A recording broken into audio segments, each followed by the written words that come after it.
आज केलंय नाचणीचा सत्व. तुम्ही असं करताच काय हो? करून बघा. पौष्टिक असतात, एकदम भारी लागतं.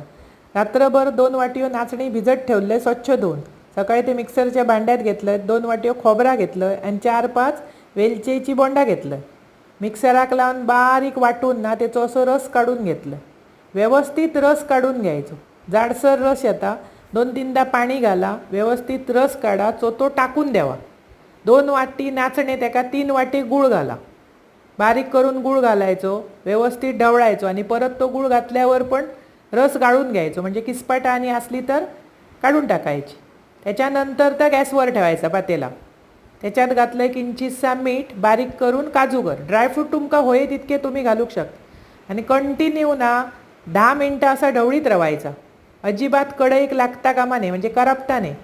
10 मिनटं झाली की 1 किंवा 2 चमचे तूप सोडा. तोपर्यंत थाळ्याक पण मी तूप लावून घेतलेला असा.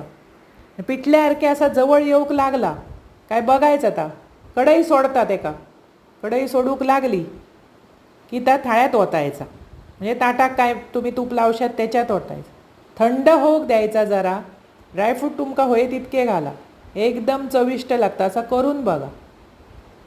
थंड झाला की फ्रीजमध्ये ठेवायचा आणि त्याच्यानंतर असे त्याचे काप काढायचे. अप्रतिम चव येता. लहान मुलांक एकदम भारी.